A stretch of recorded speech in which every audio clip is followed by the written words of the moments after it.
Selamat pagi Bapak Ibu saudara berkati oleh Tuhan. Selamat datang dalam rumah Tuhan. Pada pagi hari ini patut kita bersyukur kepada Tuhan karena lagi Tuhan beri kita waktu dan kesempatan dalam rumah Tuhan untuk beribadah kepada Tuhan. Kami ucapkan selamat datang kita sekalian.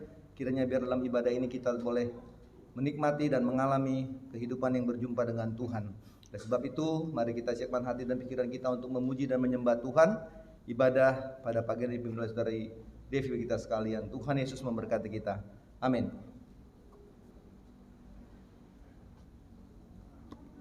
Ya, selamat pagi bagi Bapak Ibu sekalian yang hadir di tempat ini, dan juga selamat pagi juga bagi Bapak Ibu ataupun saudara-saudara yang melihat ibadahnya secara online. Hari ini kita patut bersyukur pada Tuhan karena atas hari-hari yang sudah Tuhan beri pada kita, atas setiap kesehatan, kesempatan yang sudah Tuhan berikan pada hidup kita. Karena pada hari ini kita masih diberikan kesempatan untuk berada di hadirat Tuhan dan datang di hadirat Tuhan. Kita akan pujikan satu pujian yang mengatakan, hadirat-Mu Tuhan, kami mau rasakan pada pagi hari ini.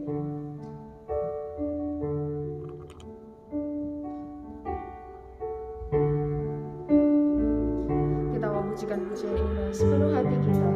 Kita mau rasakan Tuhan hadir di bait suci, tempat di mana saat ini kita berada, dan kita mau rasakan hadirat Tuhan dalam kehidupan kita.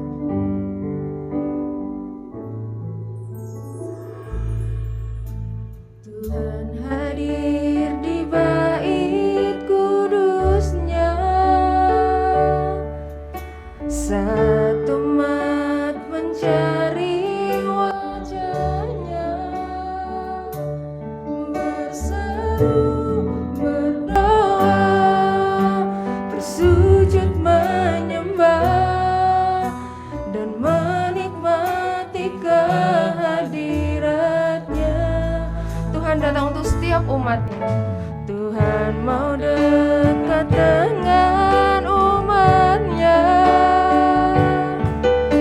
yang datang dengan senang hatinya. Katakan, kita mau berseru dan berdoa pada Tuhan. Berdoa, bersujud menyembah, dan menikmati kehadiratnya. Hadirat-Mu memenuhiku, hadirat kudus-Mu penuhi baitku, dan ku tersungkur menyembah-Mu, yang ku nampak hanya kemuliaan-Mu. Kita akan ulangi pujian ini sekali lagi dengan bangkit berdiri. Kita mau katakan, Tuhan hadir di baitku.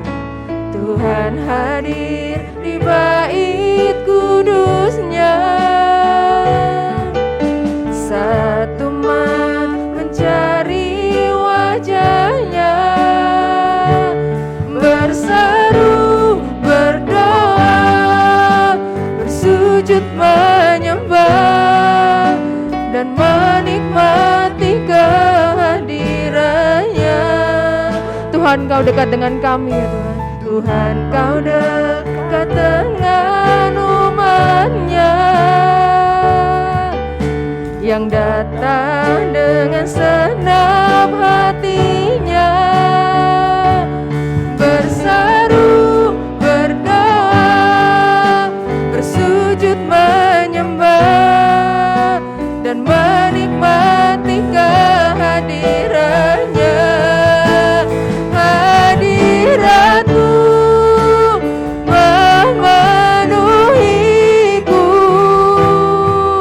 hadirat kudus-Mu penuhi baitku, dan ku tersungkur menyembah-Mu, yang ku nampak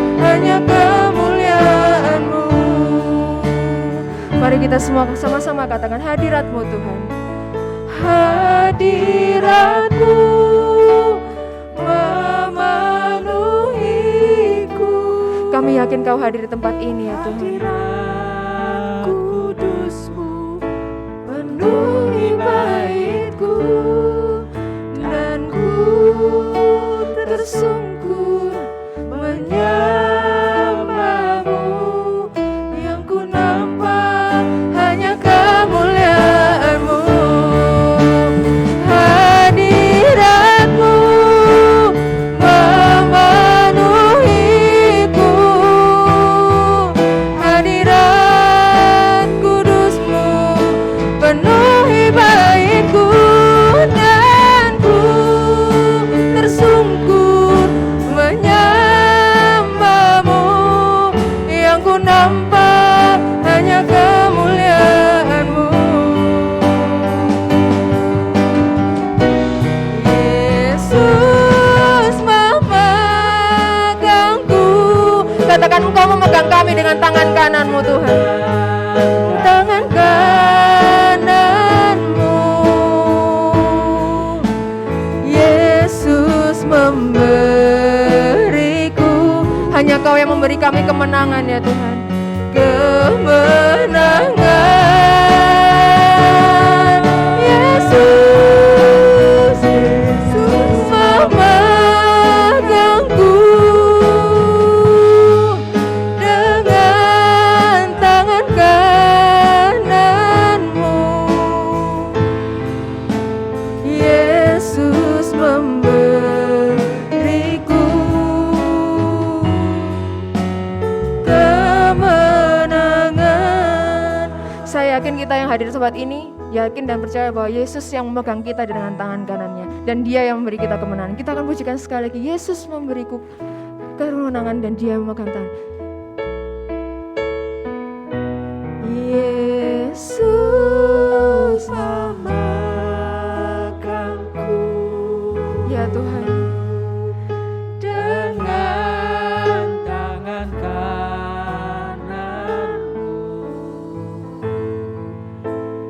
Yesus memberiku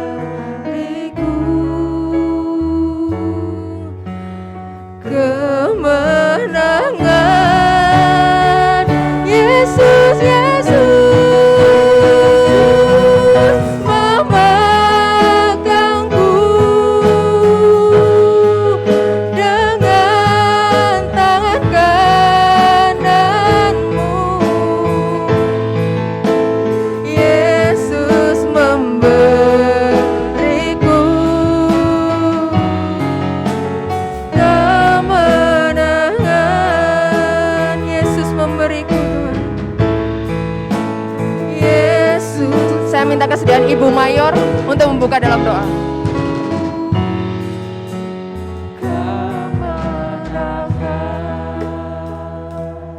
Maha besar Tuhan Allah Bapa kami yang bertakhta di dalam kerajaan surga. Hati kami limpah dengan syukur sebab Tuhan telah menolong memberkati kami hari ini. Kami boleh ada di hari perhentian-Mu, datang menyembah Tuhan, memuji, mengagungkan Engkau Bapa, dan juga kami datang melayani-Mu. Kiranya Tuhan memberkati kami semua. Kami serahkan seluruh ibadah ini, dan apapun yang kami pergunakan, semua alat-alat diberkati dan dikuduskan oleh Tuhan. Biarlah kami pakai semuanya untuk memuliakan nama-Mu. Inilah doa kami Bapa. Kami tabiskan ibadah ini di dalam nama Allah Bapa, Anak dan Roh Kudus. Jadilah kehendak-Mu. Amin. Haleluya. Silakan duduk. Untuk mengawali puji-pujian kita pada pagi hari ini, kita akan mengawali dengan satu pujian dari buku Bala Keselamatan nomor 95. Dikatakan bahwa sudahkah kau menerima undangan hadir di perjamuan Tuhan? Orang berdosa mari datang sekarang, turutlah perjamuan Tuhan. Kita akan pujikan ini dengan semangat.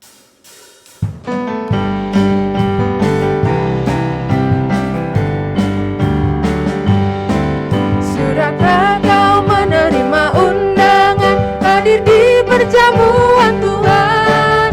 Orang berdosa mari datang sekarang, turutlah kita mau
dengan jubah yang gilang gemilang, kita turut perjamuan Tuhan. Kita sekalian mendengar suaranya, mari hambanya yang baik dan setia. Kita semua yakin dan percaya bahwa kita adalah hamba Tuhan yang baik dan setia?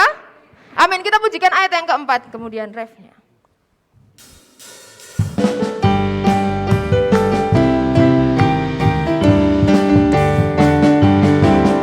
Dengan jubah yang gilang gemilang, kita turut perjamuan Tuhan.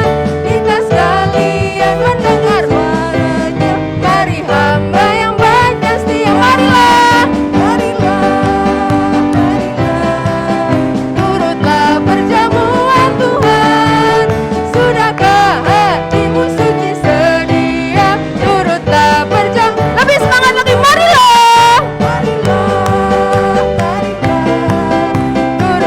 Perjamuan Tuhan, sudahkah hatimu suci sedia? Turutlah perjamuan Tuhan.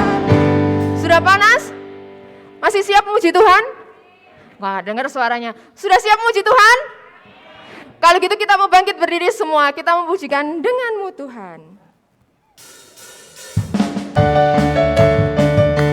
Kita memujikan dengan semangat ya, karena kita tak pernah ragu dengan Tuhan kita.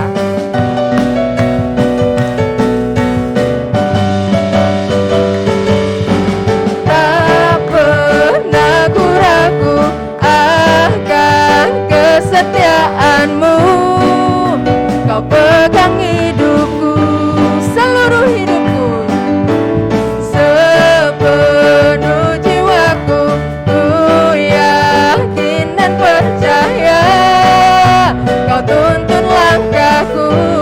Katakan Yesus kaulah Raja dalam hidupku, berkuasa berjaya untuk selamanya. Hanya kau sumber kekuatan, kuasa-Mu tercurah bagiku senantiasa. Denganmu Tuhan, ku kan berjalan dari kemuliaan sampai kemuliaan selamanya. Kita mungkin sekali lagi ya, dengan lebih semangat lagi. Hanya kau.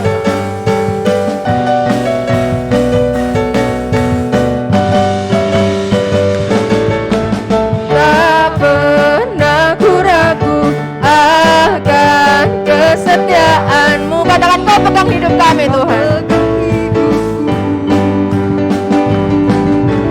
Sepenuh jiwaku, ku yakin dan percaya, kau tuntun langkahku.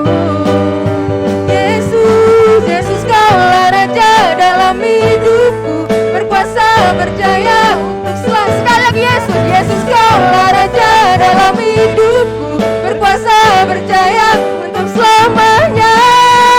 Hanya kau Tuhan, sumber kekuatan, kuasa-Mu tercurah bagiku senantiasa.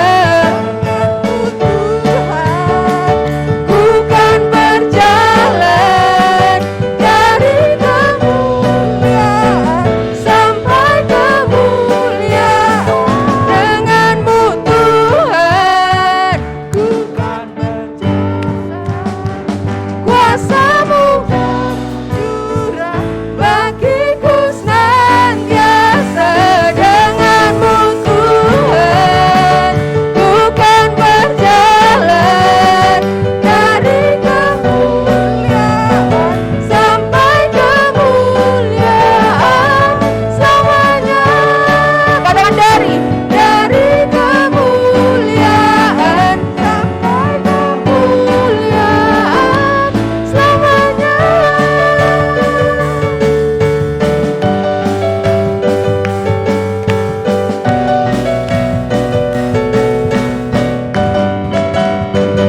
Oke, tepuk tangan untuk Tuhan kita. Masih semangat? Coba saya mau cek tepuk tangannya dulu. Kalau saya bilang selamat pagi, tepuk tangannya 1 kali. Selamat siang 2 kali. Selamat malam Selamat malam berdoa. Coba ya, coba lagi. Selamat pagi. Selamat siang. Selamat malam. Duh. Selamat malam. Amin kata Bapak Mayor. Amin. Ulangi ya. Selamat siang. Selamat malam. Iya, amin. Selamat pagi. Kurang keras tapi ya. Coba ya, lebih cepat lagi ya. Selamat siang. Selamat pagi. Selamat malam. Amin. Kita pujilah, terpujilah namamu Tuhan dengan tepuk tangannya tadi ya, lebih semangat ya.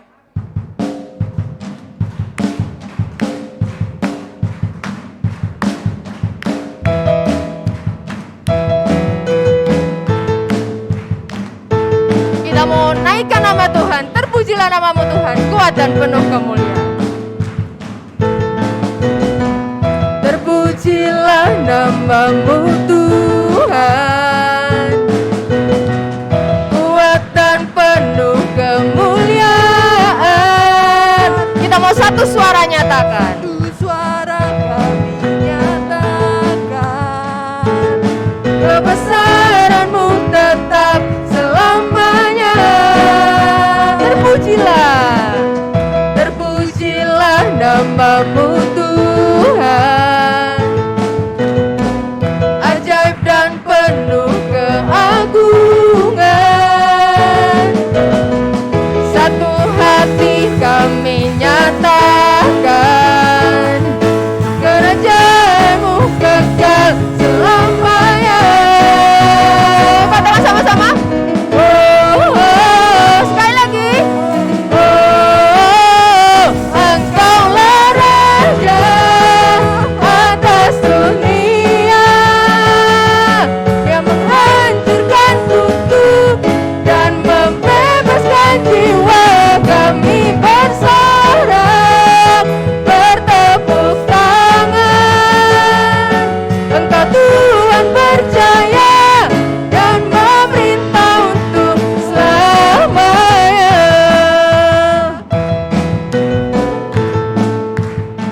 Kita pujikan lagi ya. Terpujilah namamu Tuhan, hanya Bang ajaib dan penuh keagungan Tuhan. Ajaib dan penuh keagungan. Satu hati kami nyatakan, kerajaan-Mu kekal selamanya.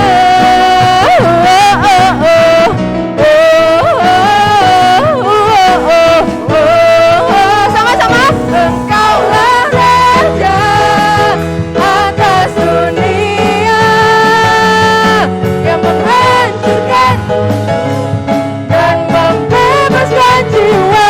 Kami bersorak, bertepuk tangan. Engkau Tuhan percaya dan saya mau dengar semua suaranya ya. Engkaulah Raja atas dunia. Kita mau pujikan ini untuk Tuhan ya. Yang menghancurkan kutub dan membebaskan jiwa. Engkaulah Raja atas dunia, yang menghancurkan kutub dan membebaskan jiwa.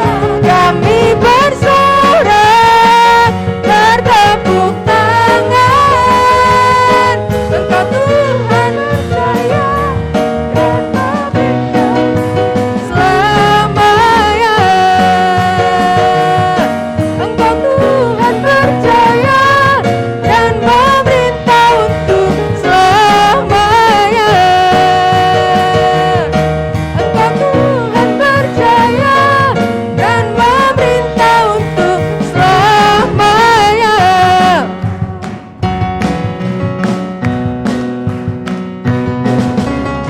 Yeay, silakan duduk.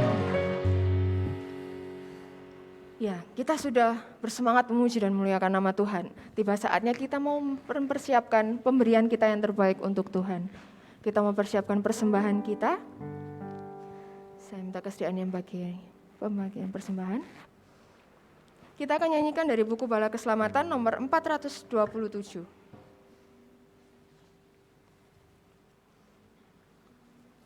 Bawalah persembahanmu ke atas mezbah Tuhan, serahkanlah dengan iman padanya sebagai kurban.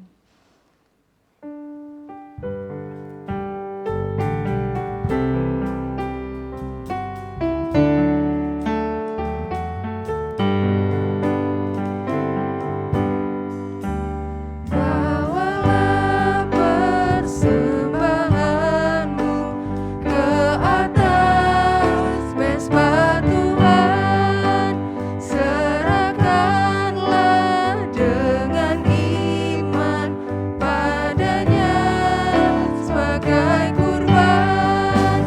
Serahkan dirimu sekarang, beri yang terbaik pada Tuhan, dan rela menyangkal diri serta berani berkurban, dan rela menyangkal diri serta berani berkurban. Ayat yang kedua. Serahkanlah hidupmu kini, waktu dan tenagamu, tentu Tuhan memberkati yang berkorban bagimu. Serahkan dirimu sekarang, beri yang terbaik pada Tuhan, dan rela menyangkal diri serta berani berkurban, dan rela menyangkal diri serta berani berkurban. Serahkan dirimu sekarang. Saya minta kesediaan Om Yupito untuk berdoa untuk persembahan.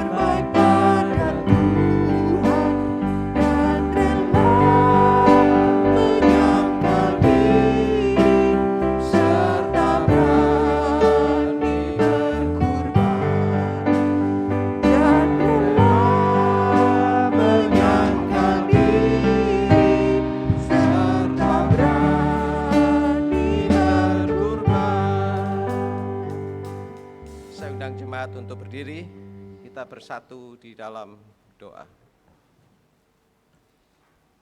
Bapa kami yang bertakhta di surga, pada pagi hari yang indah, pada ibadah kesucian pada pagi hari ini, semua karena kasih dan karunia Tuhan, anugerah Tuhan, kami boleh memasuki di minggu ketiga di tahun 2022.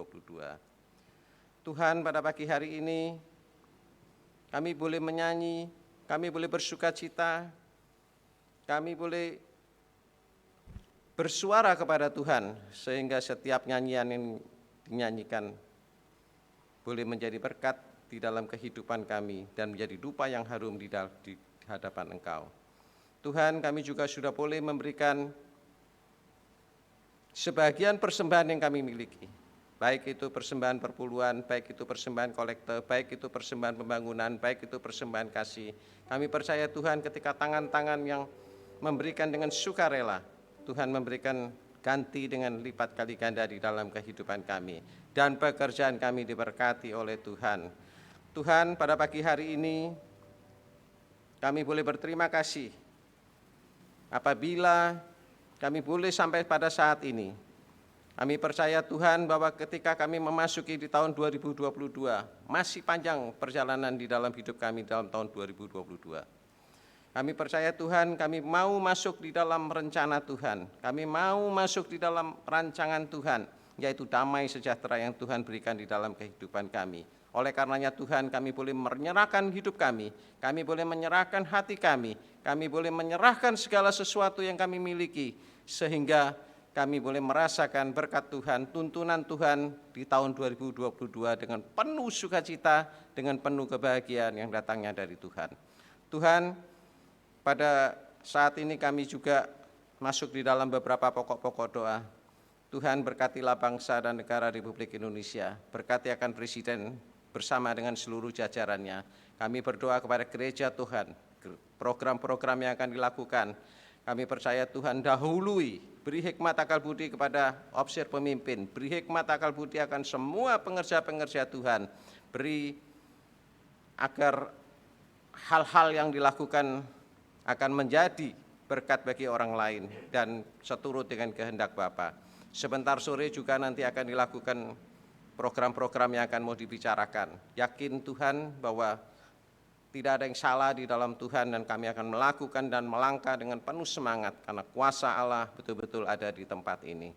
Tuhan, juga kami berdoa khususnya bagi semua jemaat yang hadir, mungkin dengan rupa-rupa masalah. Ada yang sakit Tuhan, kiranya Engkau sembuhkan, dan ada yang menderita karena persoalan ekonomi, Tuhan buka jalan.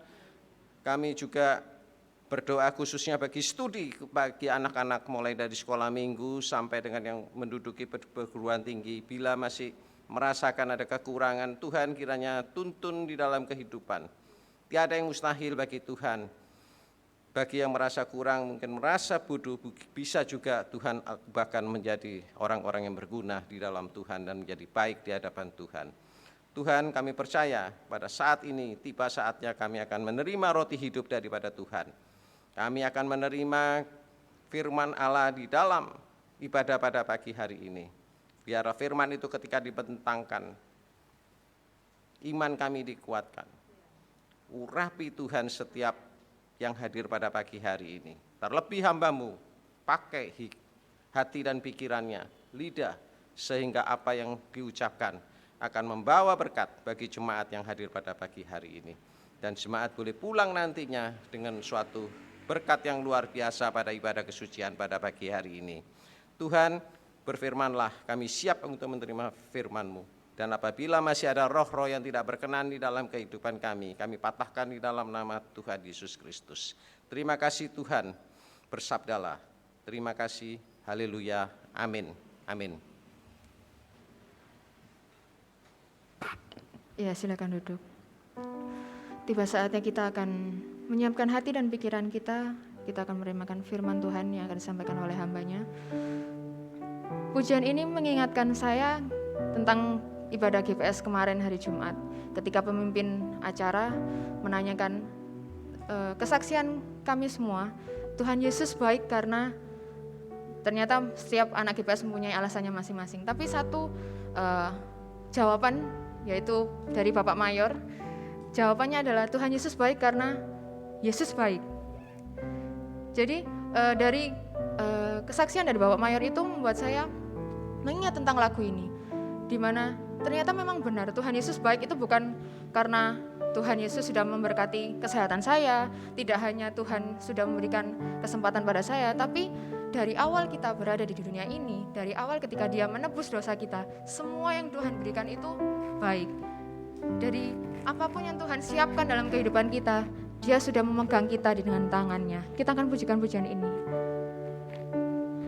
Dari semula telah Kau tetapkan hidupku dalam tangan-Mu, dalam rencana-Mu Tuhan. Semua rencana-Mu indah Tuhan. Rencana indah telah Kau siapkan bagi masa depanku yang penuh harapan. Semuanya baik Tuhan. Semua baik, semua baik. Apa yang telah Kau perbuat di dalam hidupku, semua baik, sungguh teramat baik. Kau jadikan hidupku berarti. Dari semula Tuhan, Kau sudah menetapkan hidup kami. Dari semula telah Kau tetapkan hidupku dalam tangan-Mu, dalam rencana-Mu Tuhan. Rencana indah telah Kau siap. Kita tidak perlu khawatir akan masa depan kita. Masa depanku yang penuh harapan. Semua baik, semua baik. Apa yang telah Kau perbuat di dalam hidupku, semua baik, sungguh teramat baik.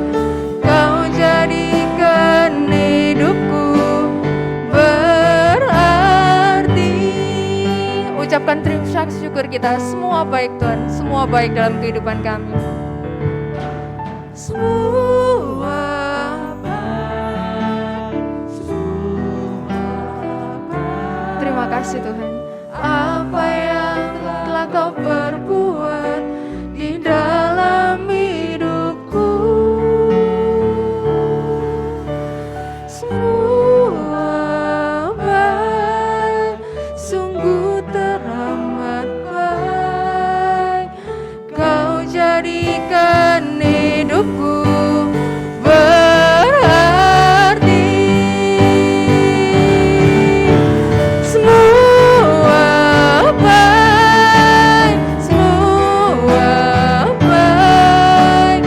Apa yang telah Kau perbuat di dalam hidupku, semua baik, semua baik, sungguh teramat baik. Kau jadikan hidupku berarti.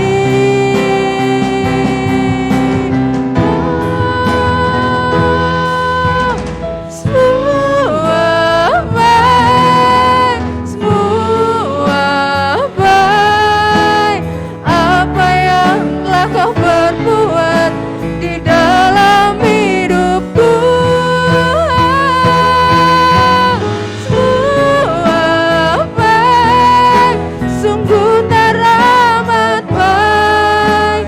Kau jadikan hidupku berarti. Kau jadikan hidup kami, Kau jadikan hidupku, Kau jadikan hidupku, Kau jadikan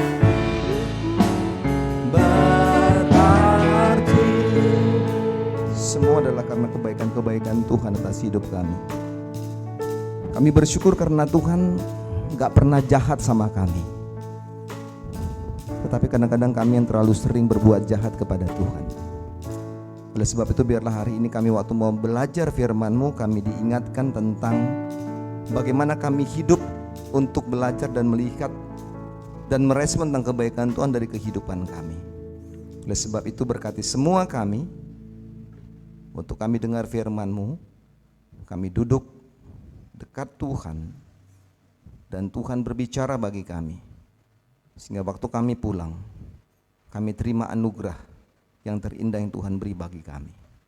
Berkati hamba-Mu yang Tuhan izinkan hari ini menyampaikan bagian firman-Mu. Kami siap Tuhan, terpujilah Engkau. Di dalam Yesus kami sudah berdoa dan bersyukur kepada Tuhan. Haleluya. Amin. Baik, Bapak Ibu sudah diberkati oleh Tuhan.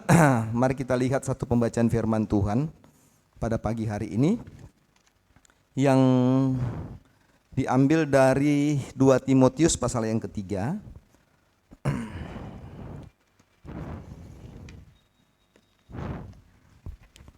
2 Timotius pasal yang ketiga, ayat yang pertama hingga ayat yang ke-9. 2 Timotius pasal yang ketiga, ayat yang pertama hingga ayat yang ke-9. Saudara sudah dapat itu dan mari kita lihat pembacaan itu dikatakan demikian ya. 2 Timotius pasal yang ketiga, ayat pertama hingga yang ke-9. Keadaan manusia pada akhir zaman. Ketahuilah bahwa pada hari-hari terakhir akan datang masa yang sukar. Manusia akan mencintai dirinya sendiri dan menjadi hamba uang, mereka akan membual dan menyombongkan diri mereka, mereka akan menjadi pemfitnah, mereka akan berontak terhadap orang tua dan tidak tahu berterima kasih, tidak mempedulikan agama, tidak tahu mengasihi, tidak mau berdamai, suka menjelekkan orang, tidak dapat mengekang diri, garang, tidak suka yang baik, suka mengkhianat, tidak berpikir panjang, berlagak tahu, lebih menuruti hawa nafsu daripada menuruti Allah. Secara lahiriah mereka menjalankan ibadah mereka, tapi pada hakikatnya mereka memungkiri kekuatannya. Jauhilah mereka itu. Sebab di antara mereka terdapat orang-orang yang menyeludup ke rumah orang lain dan menjerat perempuan-perempuan lemah yang serat dengan dosa dan dikuasai oleh berbagai-bagai nafsu. Yang walaupun selalu ingin diajar namun tidak pernah dapat mengenal kebenaran. Sama seperti Yanes dan Yambres mentang Musa, demikian juga mereka mentang kebenaran. Akal mereka bobrok dan iman mereka tidak tahan uji. Tetapi sudah pasti mereka tidak akan lebih maju, karena seperti dalam hal Yanes dan Yambres, kemudian mereka pun akan nyata bagi semua orang. Nah, Bapak Ibu sudah diberkati oleh Tuhan. Hari ini kita akan belajar dari sebuah bagian firman Tuhan yang saya memberikan temanya adalah perilaku manusia pada akhir zaman. Menarik untuk membahas ini saudara-saudara sekalian. Saya coba membaca bagian ini dan mulai melihat bagian ini saudara-saudara sekalian. Tapi saya sedikit ragu untuk memberikan firman Tuhan ini. Dalam Biston pagi kami, pada waktu kami membaca sebuah renungan harian, maka ayat ini muncul saudara-saudara sekalian. Persis ayat ini 2 Timotius 3:1-9. Lalu saya pergi ke kantor, saya bilang ya udah saya akan coba melihat dan belajar dari bagian firman Tuhan ini. Nah, saya mendapati berbagai hal saudara-saudaraku, tetapi yang terjadi adalah kita melihat bahwa memang kondisi-kondisi keadaan sekarang ini memang benar-benar akan membuat kita menjadi sulit. Orang bilang bahwa kita ada pada satu kondisi akhir zaman gitu. Ya, saya bisa katakan iya saudara sekalian. Kalau saudara melihat bahwa 2 hari yang lalu terjadi gempa ya, di sebuah tempat daerah yang bernama Banten, Pandeglang Banten saudara sekalian. Dan 23 kecamatan rumahnya rusak habis dan sebagainya, terjadi pada sore hari. Saya membaca di running text sebuah TV, di daerah Jawa Timur terjadi juga gempa, tapi tidak berpotensi tsunami. Saudara melihat dari awal tahun saudara-saudaraku, atau akhir tahun lalu kita melihat bagaimana bencana-bencana yang terjadi. Banjir dan sebagainya, saudara lihat Gunung Semeru meletus, gempa bumi terjadi saudara-saudaraku. Mungkin hal biasa, mungkin seperti itu. Tetapi saudara, kalau kita belajar dan melihat bahwa ini menjadi sebuah pertanda bagi saudara dan saya, bagaimana kita menjadi hidup ini di zaman akhir atau di akhir zaman ini. Nah, dalam 2 Timotius 3 ayat 1-9 kita belajar pada waktu ini adalah bagaimana Rasul Paulus memaparkan bagian-bagian ini kepada anak rohaninya bernama Timotius.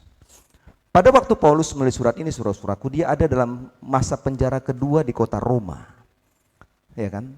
Dalam penjara pun dia masih menulis surat ini saudara-saudaraku dan menyampaikan kepada Timotius menjadi seorang anak yang dikasihinya, memaparkan tentang bagaimana kondisi-kondisi yang terjadi saudara-saudara sekalian. Ada para penafsir mengatakan bahwa surat Timotius ini adalah surat terakhir dari Paulus. Karena saudara-saudaraku dia menulis surat ini di penjara Roma dalam kondisi yang sudah tua sekali, dan saudara kalau membaca dalam pasal yang keempat maka dia akan sedang mengakhiri masa hidupnya. Gitu, saudara bisa lihat pada bagian-bagian itu.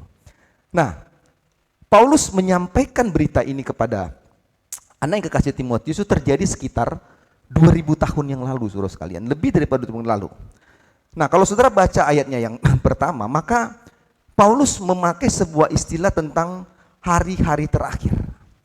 Dikatakan ketahuilah bahwa pada hari-hari terakhir.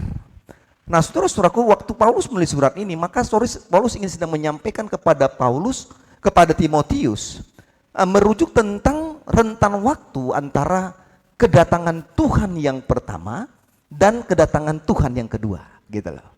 Sehingga dikatakan dalam hari-hari yang terakhir. Nah, kalau saudara baca seluruh ayat itu saudara-saudara sekalian, maka dikatakan bahwa pada hari-hari yang terakhir, pada masa kedatangan Yesus yang kedua, maka dikatakan akan datang masa yang sukar. Ya kan? Akan datang masa yang sukar. Saudara lihat Alkitab ya. Ya, baca atau di dalamnya juga ada, akan datang masa yang sukar. Nah, saudaraku diberkati oleh Tuhan, pada bagian ini ada pemahaman yang menarik tentang sebuah masa yang sukar. Dalam bahasa aslinya, masa yang sukar disebut dengan kalepos, yang pada intinya berarti adalah sulit. Pemahaman kata yang sukar dalam bahasa aslinya terkandung pengertian tentang berat untuk dipikul. Kata yang sukar juga bisa dipahami dalam bahasa aslinya tentang kesakitan secara fisik dan kesakitan secara mental. Atau juga dikatakan bahwa dalam bahasa pemahaman bahasa aslinya dikatakan bahwa masa sukar itu adalah suatu kondisi keadaan yang berat untuk dihadapi. Kondisi yang ganas dan kondisi yang berbahaya dan bahkan dikatakan kondisi yang penuh dengan ancaman. Iya kan?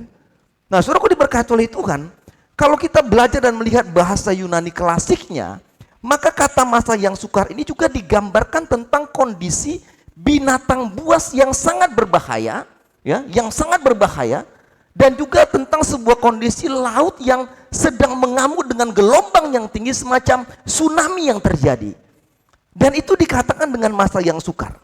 Nah, melihat pemahaman bahasa aslinya, maka saudara-saudaraku saya mau katakan pada ayat ini, Paulus ingin menekankan bahwa pada akhir zaman atau pada zaman akhir, maka akan terjadi satu kondisi masa yang sukar atau satu kondisi keadaan yang tidak mudah untuk kita hadapi, satu kondisi yang sangat berbahaya, satu kondisi yang sangat berat, atau satu kondisi yang sangat sulit bagi gereja Tuhan dan orang-orang percaya dalam menjalani kehidupan ini.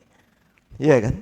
Jadi kalau hari ini saudara melihat kondisi keadaan gempa, saudara melihat kondisi keadaan banjir, atau saudara merasa bahwa saudara menghadapi persoalan yang berat, pergumulan yang berat, tantangan yang berat, kondisi-kondisi yang sulit saudara hadapi secara ekonomi, secara apapun saudara-saudara sekalian, maka saudara harus belajar bahwa memang kita ada pada kondisi yang sukar.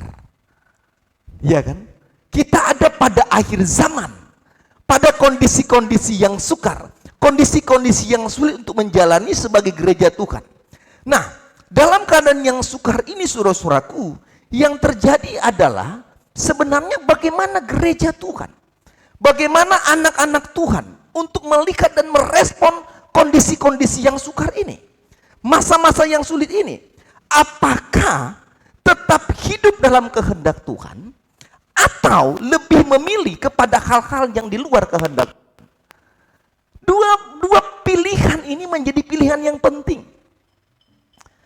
Menjadi pilihan yang harus kita mulai pikirkan sebagai gereja Tuhan. Karena pilihan-pilihan waktu kita tetap hidup dalam kehendak Tuhan di dalam masa-masa yang sukar, maka bukan menjadi sesuatu yang mudah. Mungkin pada waktu kita hidup di luar kehendak Tuhan menghadapi kondisi yang terjadi, mungkin keadaannya bisa lebih baik. Dan ini yang terjadi saudara-saudara sekalian.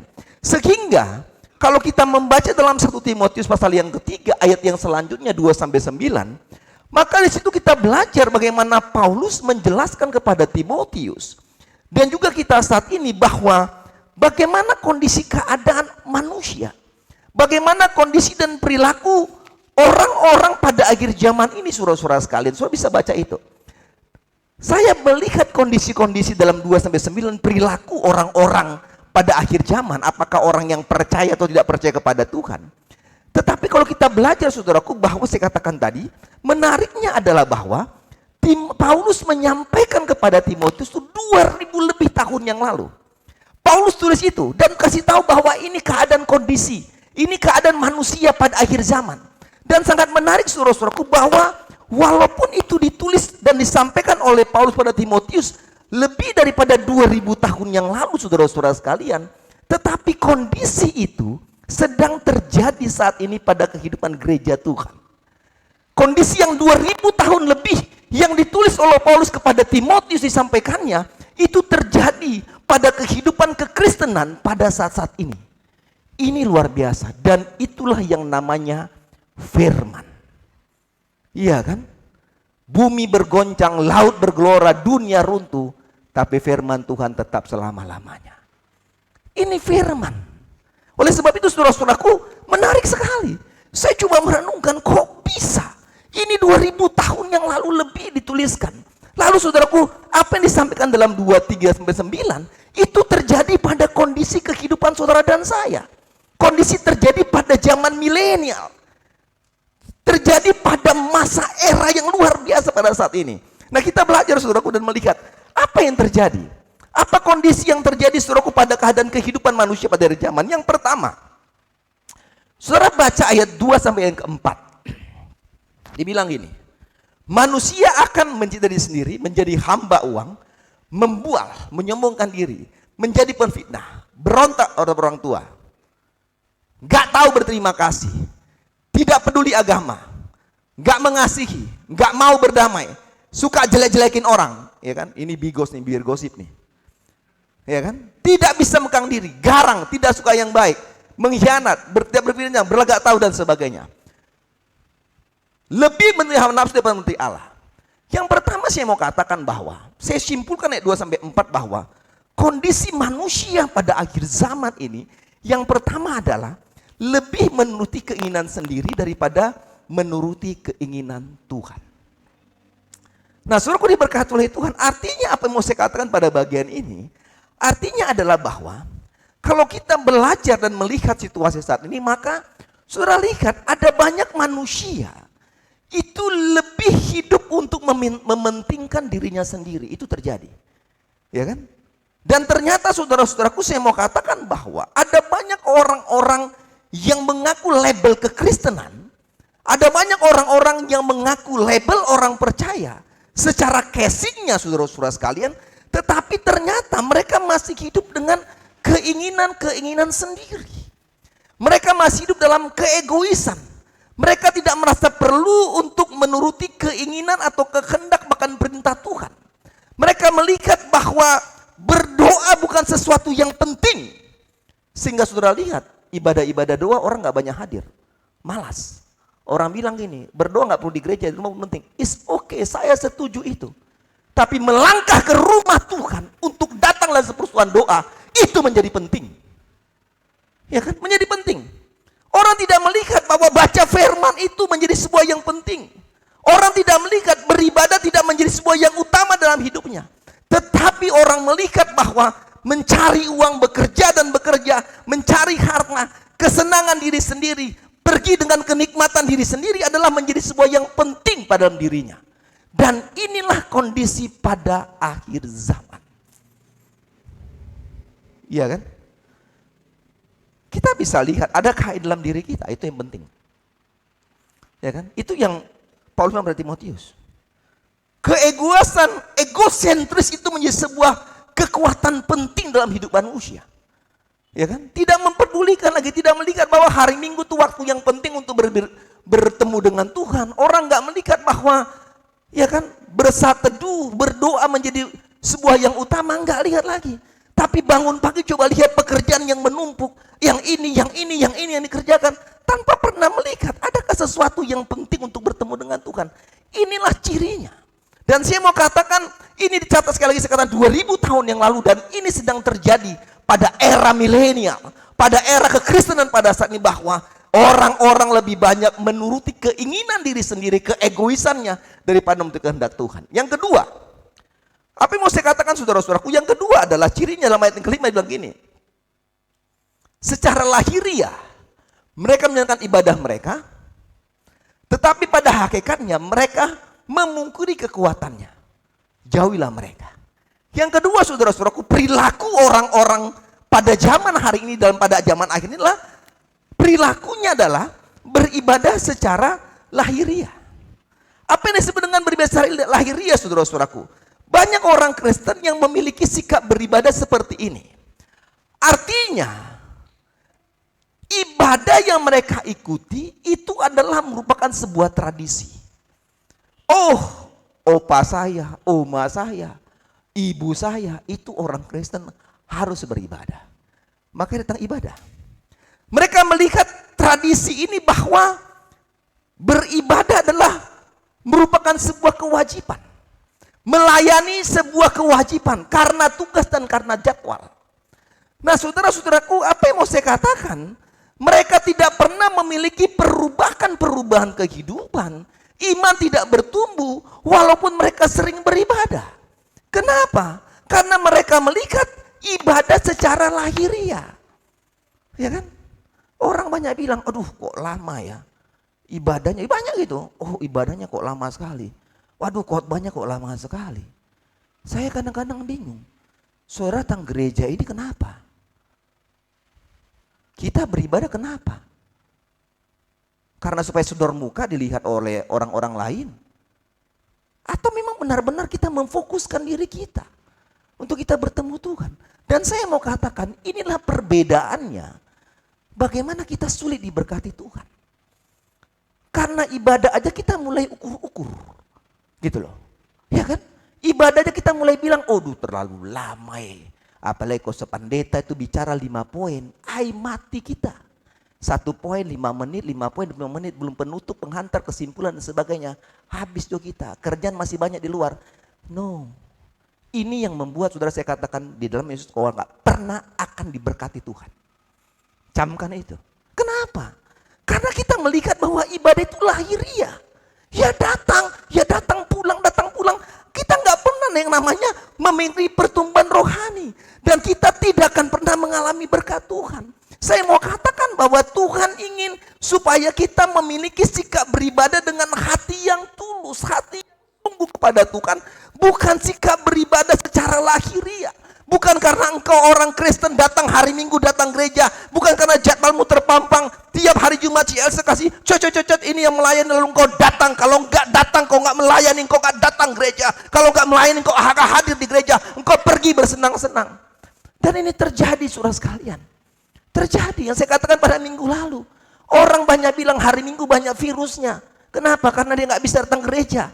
Hari-hari biasa dia pergi kerja, dia pergi bisa senang-senang, dia pergi bisa jalan-jalan, tiba pada hari Minggu, oh no gak bisa ibadah. Kenapa? Virusnya banyak pada hari Minggu, pada hari lain gak ada virus. Mungkin seperti itu saudara-saudara sekalian. Kita tidak melihat bahwa ibadah menjadi sebuah yang penting. Padahal firman Tuhan katakan dalam 1 Timotius 4 ayat 8. Ya kan? Latihan badani itu terbatas gunanya. Seorang nge-gym, saudara olahraga, saudara apapun terbatas gunanya. Saudara lihat, kurang siapa yang gak kena COVID? Yang hebat olahraganya. Banyak orang mati, habis futsal, mati. Olahraga. Badan itu terbatas gunanya. Tapi Alkitab bilang, tetapi ibadah loh. Ibadah itu kan apa? Berguna untuk apa? Untuk dalam segala hal. Kalau kita tahu bahwa ibadah itu berguna dalam segala hal, kenapa kita malas beribadah? Ini pertanyaannya. Iya kan? Kenapa kita malas? Kita tahu banyak gunanya loh. Kalau kita makan suplemen vitamin, oh makan ini mayor, karena ini sudah habis kena COVID, makan ini. Suplemen ini banyak gunanya. Saya akan makan. Kita akan beli berapapun harganya. Benar nggak? Waktu saya habis sembuh COVID, oh makan ini harganya 200.000. Ada yang bilang ini harganya 500.000. Beli. Kenapa? Karena berguna. Untuk apa? Untuk tubuhku. Untuk tubuh saya supaya sehat. Dan kalau kita tahu bahwa ibadah itu berguna, bukan hanya untuk tubuh kita, tapi dalam segala hal. Kenapa kita malas beribadah? Ini kan picik pikirannya. Ya kan? Ini kan picik. Karena mengandung janji, baik untuk hidupmu hari ini, hidup kita hari ini, dan hidup kita untuk masa akan datang. Inilah ibadah. Ya kan? Oleh sebab itu saudaraku, apa yang Tuhan nantikan? Yang Tuhan nantikan adalah saudara dan saya harus hidup dalam sebuah peribadahan yang sungguh kepada Tuhan. Saya mau dorong ini pada saudara-saudara di tahun 2022 ini saudara sekalian. Mari mengandalkan kekuatan Tuhan dalam sebuah ibadah yang penting. Karena apa? Karena ibadah itu berguna dalam segala hal. Yang ketiga, yang terakhir. Bagian yang terakhir dalam perilaku manusia. Nanti ada bagian lain. Ini yang terakhir di bagian kirinya, nanti ada bagian lain lagi. Saudara duduk manis saja. Yang ketiga ayat 6 sampai 9.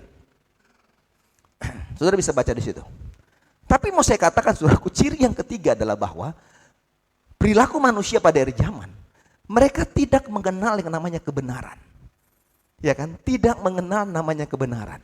Saya mau bilang gini, ada banyak orang Kristen zaman sekarang ini berada dalam lingkungan yang benar. Ya kan? Dia belajar tentang hal-hal yang benar. Tetapi dia tidak hidup dalam kebenaran. Artinya saudara-saudaraku diberkati oleh Tuhan, kita ke gereja, kita baca Alkitab, ya kan? Kita membaca firman, ya kan? Kita memberi persembahan, kita beribadah, itu kan perintah Tuhan. Kalau saudara baca Alkitab, maka semua dicatat di situ, ya kan? Baca firman, berdoa, beri mesbah, beri persembahan apapun juga, saudara baca dalam perjanjian lama, itu kan perintah Tuhan. Tetapi saudaraku, yang terjadi adalah bahwa kita tahu itu kebenaran. Saudara tahu kebenaran itu tahu? Saudara tahu itu benar gak di firman? Benar gak? Benar, itu kebenaran. Tetapi yang terjadi adalah banyak kita tidak melakukan kebenaran itu. Kita tahu bahwa ini firman Tuhan, kau harus beribadah, ibadah dalam segala hal, memberi persembahanmu dengan firman yang benar kepada Tuhan, lebih baik memberi daripada menerima. Kita tahu itu semua kebenaran. Orang yang memberi diberkati Tuhan, mintalah, carilah, semua kita tahu itu. Tapi yang terjadi adalah saudara-saudara sekalian, kita tidak melakukan yang namanya kebenaran itu. Kita tidak menjadi orang yang mengenal kebenaran itu, dan saya mau mengatakan, dan inilah yang menjadi halangan-halangan untuk kita menerima kebenaran. Karena apa? Karena kita memiliki namanya kesombongan rohani. Kita merasa bahwa kita menjadi orang yang paling tahu dari segala sesuatu. Oh, saya tahu kok firman Tuhan. Saya tahu. Banyak terjadi seperti itu. Banyak sekali. Saya banyak loh seperti itu. Oh, tahu sudah. Oh, gampang, saya tahu ini. Saya tahu itu, saya tahu itu. Ini terjadi saudara sekalian. Tapi yang saya mau katakan, sudahkah kita melakukan hal seperti itu? Saya mau bilang ini saudara-saudaraku, hari-hari terakhir ini ditandai dengan bertambahnya kejahatan di dalam dunia ini. Saudara lihat, kejahatan makin terjadi. Runtuhnya standar moral kehidupan kekristenan. Manusia nggak lihat lagi saudara sekalian. Semua hidup dengan kondisi-kondisi yang menyenangkan dalam dirinya. Kondisi keadaan yang bertambah menjadi hal yang sangat menakutkan. Kemarin saya ke Denpasar saudara sekalian. Hari Senin saya berangkat. Saya berangkat jam 10 pagi dengan penerbangan Citylink. Oke, saya terbang. Saya sampai selamat. Nggak sampai ya 1 jam lah sampai. Lalu saya pulang pada hari Selasa saudara sekalian. Saya pulang dari Bali jam 5 lewat 5. Hujan.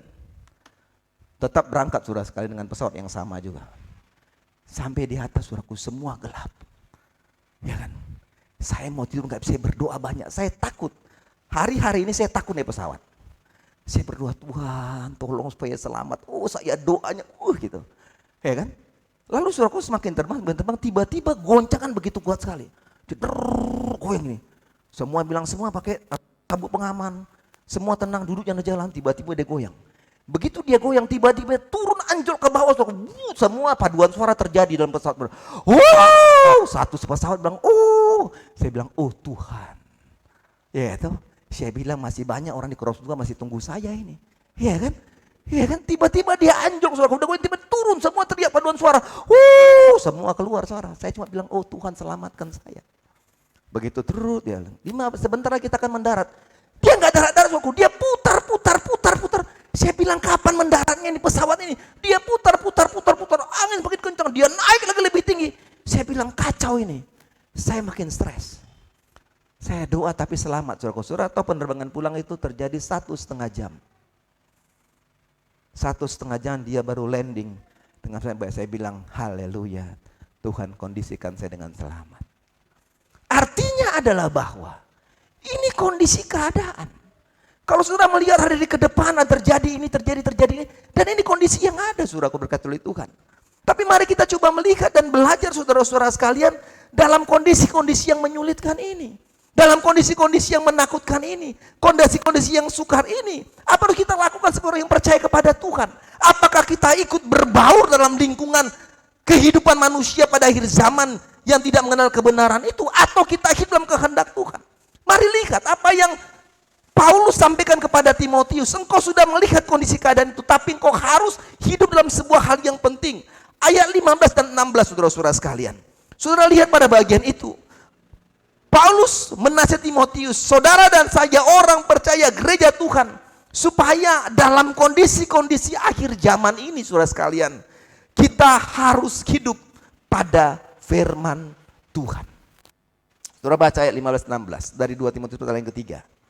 15 dan 16. Dibilang ini, ingatlah juga bahwa dari kecil engkau sudah mengenal kitab suci yang dapat memberimu hikmat kepadamu dan untuk engkau pada keselamatan oleh iman pada Yesus Kristus.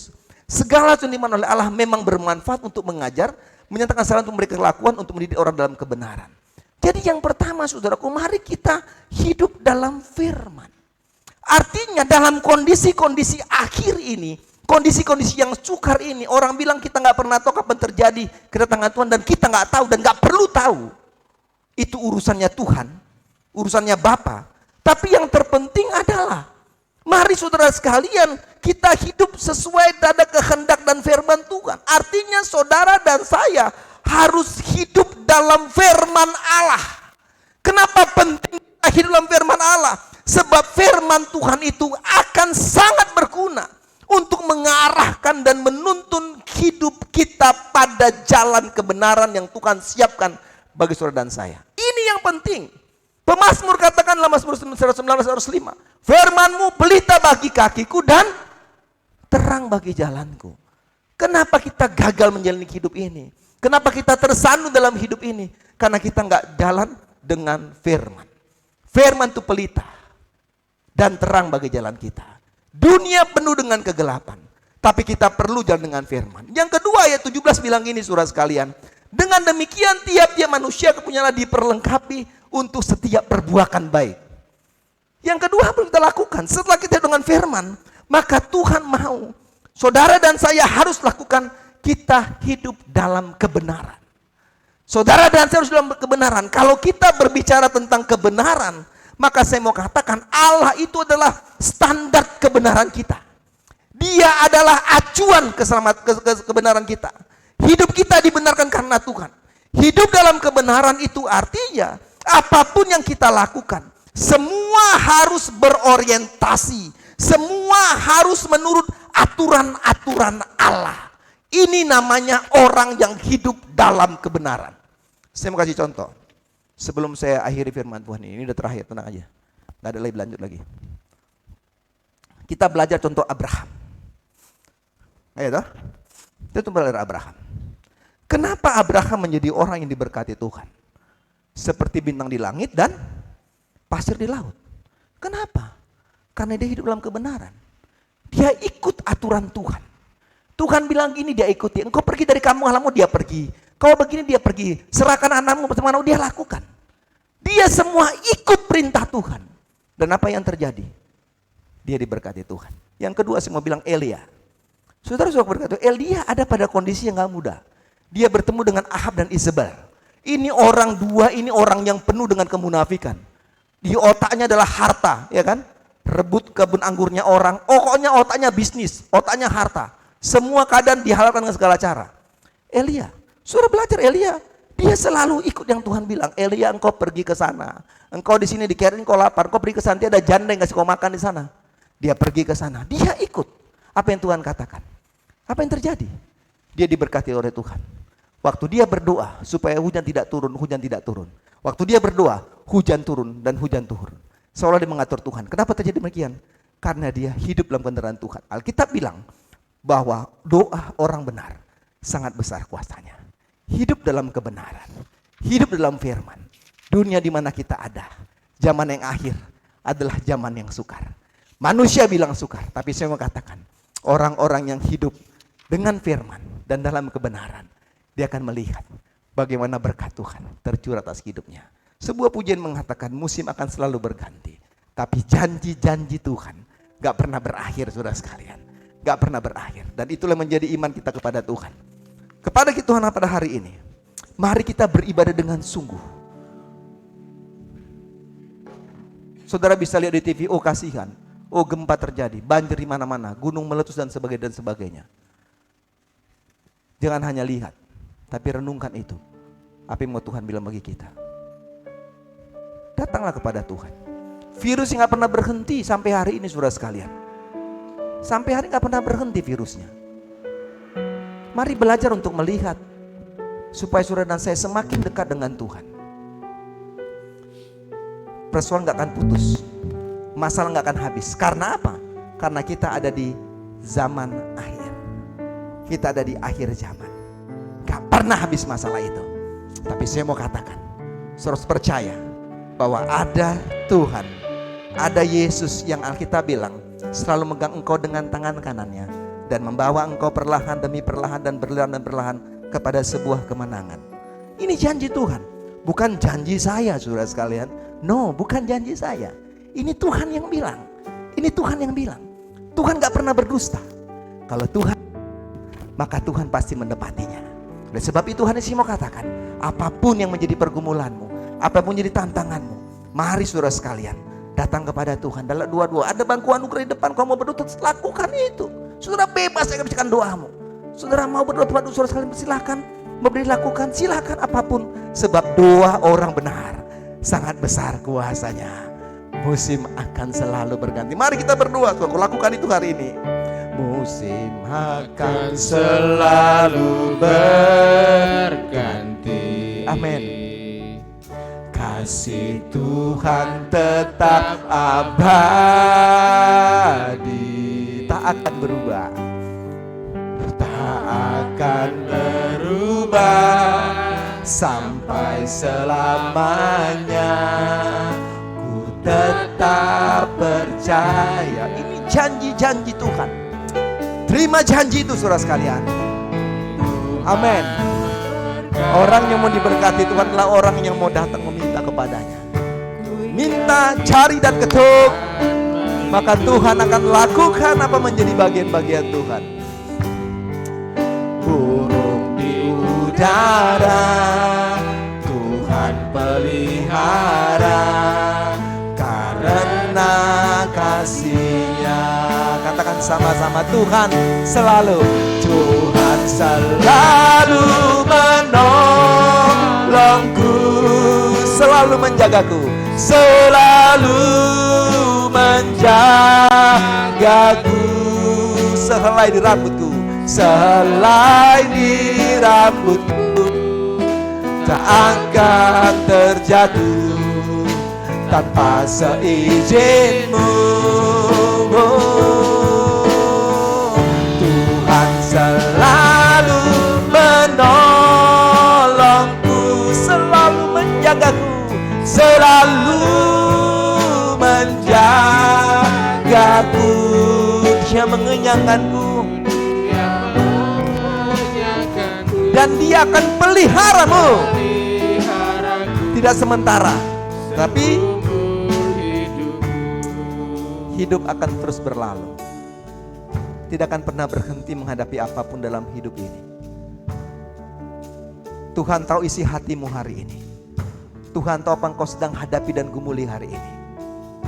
Tapi Tuhan mau engkau datang kepadanya. Tuhan mau engkau berseru kepadanya. Tuhan mau engkau meminta kepadanya.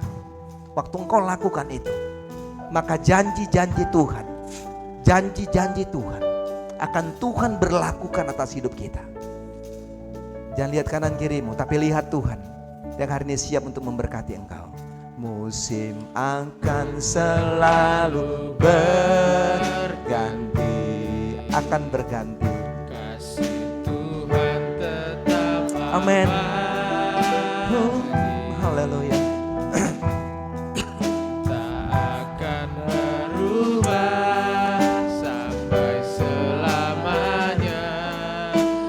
Tetap percaya, ku yakin Tuhan memberkati, ku yakin Tuhan melindungi. Burung di udara, burung di udara Tuhan pelihara karena kasih-Nya. Katakan sama-sama, Tuhan akan selalu menolongku. Tuhan selalu menolongku,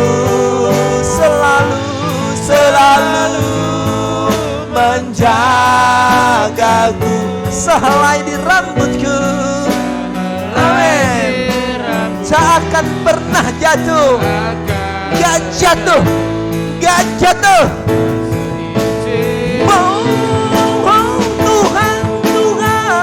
Tuhan selalu menolongku, selalu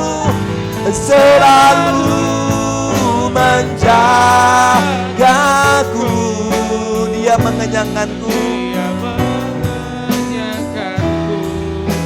dan peliharaku seumur hidup. Amin. Kata-kata ini sangat luar biasa. Saya akan berdoa saudara sekalian, untuk saudara sekalian.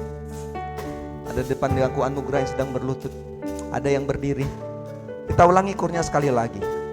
Waktu kita ulangi kur ini sekali lagi, kalau saudara mau datang berlutut di bangun, lakukan itu. Saudara ingin beri kepada saudara, lakukan itu.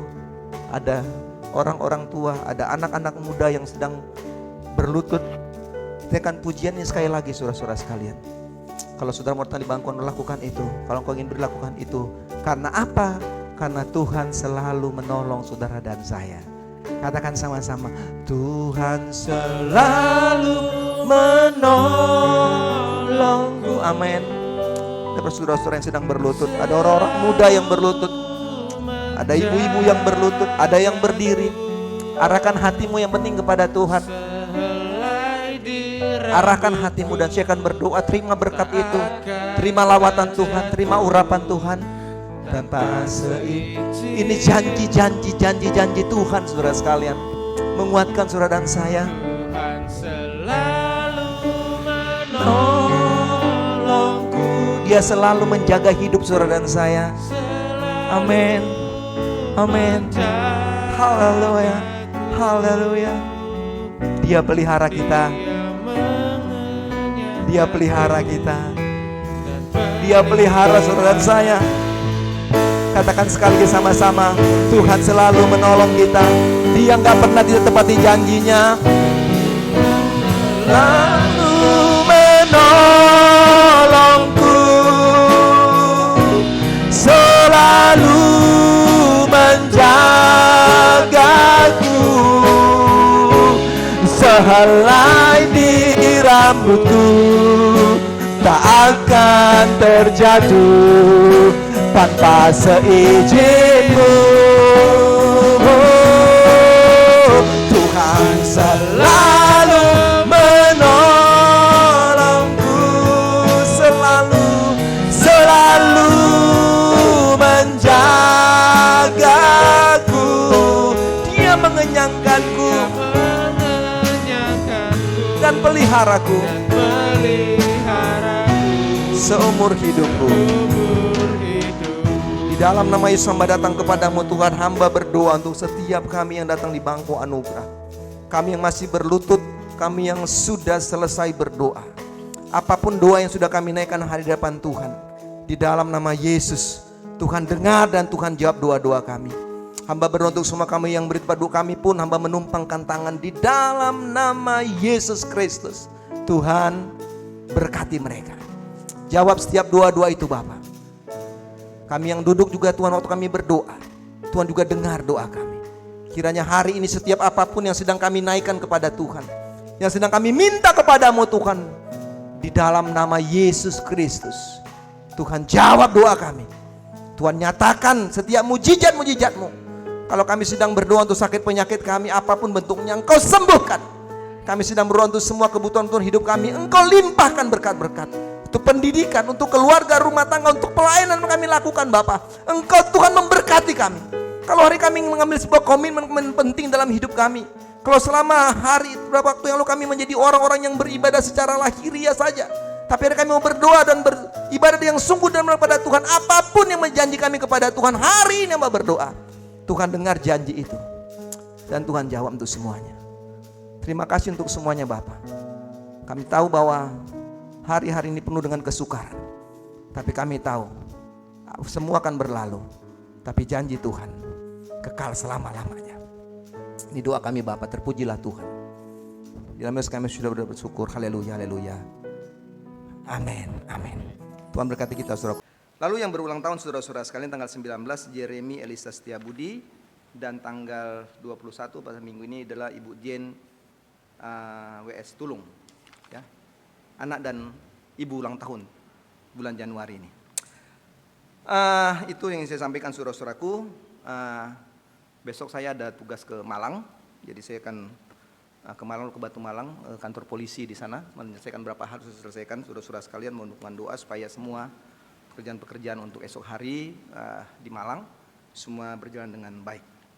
Terima kasih untuk kehadiran kita saudara-saudara sekalian. Terima kasih untuk kepedulian dan perhatian kita untuk seluruh pelayanan Tuhan di tempat ini. Kita terus juga berdoa untuk Pak Karno ya. Udah pulang ke rumah ya, Dana ya? Ya sudah pulang ke rumah. Dan Dana juga hadir juga Ibu. Makasih atas kehadirannya. Ya, salam untuk Bapak Bu. Tuhan berkati. Kita bersyukur Pak Karno sudah pulang dari rumah sakit. Sudah siap, kemarin kami ke sana dan bertemu dengan Dana dan juga Hani dan berdoa, dan semua sudah dilawat oleh Tuhan dan mengalami kesembuhan ya, sudah pulang ke rumah. Dan kita tetap terus doakan supaya terjadi terus pemulihan luar biasa. Saya rasa itu saja saudara-saudara sekalian. Tuhan memberkati kita dalam semua kehidupan kita sepanjang minggu ini. Mari kita berdiri saudara-saudara sekalian. Kita akan terima doa berkat. Kita akan sebuah pujian biasa, itu namanya doa Yabes.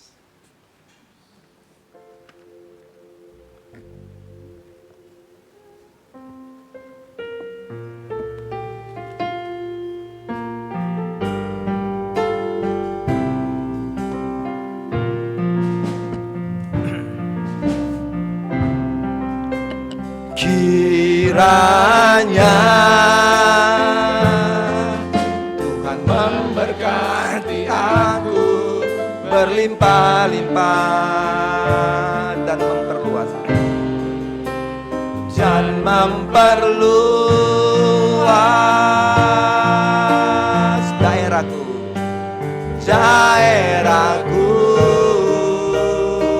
dan kiranya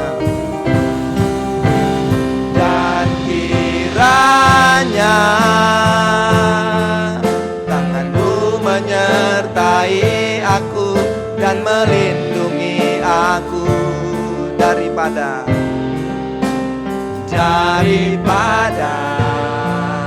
malapetaka, sehingga kesakitan tidak menimpa aku. Mari siapkan hatimu untuk berdoa saudara sekalian. Kita akan berdoa, dan hari ini juga ada ibadah-ibadah khusus kita lakukan. Ada ibadah wasda dan juga ada ibadah PKP hari ini. Kita doakan ibadah ini, ibadah sekolah minggu, supaya ibadah-ibadah setelah ibadah tetap diberkati oleh Tuhan. Kita berdoa Bapa di surga, terima kasih untuk semua rangkaian ibadah kami hari ini. Kami bersyukur Tuhan sudah memberkati. Kami percaya Tuhan bahwa kami pulang dengan berkat-berkat istimewa daripada Tuhan. Kami juga berdoa untuk kegiatan ibadah kami, ada ibadah sekolah minggu, ada ibadah wasda, ibadah PKP kami lakukan secara bersamaan. Tuhan juga memberkati. Kiranya semua ibadah-ibadah ini memberikan berkat tersendiri atas hidup kami. Dan kami percaya Tuhan Engkau melindungi kita dalam beribadah kepada Tuhan. Dan kami percaya lewat ibadah yang kami lakukan setelah ibadah ini, maka nama Tuhan tetap dimuliakan. Terima kasih Tuhan untuk semua kami sudah melayani. Baik saudara Devi beribadah, para singers, pemain musik, mengatur LCD, mengatur sound system, mengatur ibadah online, membawa kantong kolektor, hamba berdoa diberkati semua kami oleh Tuhan. Dan kami semua tak boleh mengalami kehidupan diberkati oleh Tuhan. Sepanjang minggu ini semua kegiatan-kegiatan kami diberkati oleh Tuhan. Pertemuan pada sore hari Tuhan juga memberkati. Semua jemaat-jemaatmu diberkati berlimpah-limpah. Kami ingat berdoa lagi Pak Soekarno, terima kasih Engkau sudah sehatkan dia Bapak, udah pulang ke rumah, dan kami percaya teruslah kesembuhan yang sempurna Tuhan berikan kepada Pak Soekarno, sehingga terus boleh diberkati Tuhan, anak-anak pun diberkati oleh Tuhan. Makasih untuk semua ini doa kami, terpujilah Engkau Tuhan. Kami akan kembali sekali dalam perjalanan kami, tibakan kami dengan segala selamat. Inilah doa kami. Makasih untuk semuanya Bapak. Dalam kami sudah berdoa ucap syukur, dan terimalah berkat Tuhan. Tuhan memberkati Engkau dan melindungi Engkau. Tuhan melindungi Engkau dengan wajahnya dan memberikan Engkau kasih karunia. Tuhan menghadapkan wajahnya kepadamu dan memberikan Engkau damai sejahtera mulai saat ini sampai selama-lamanya. Haleluya, haleluya. Amin, amin.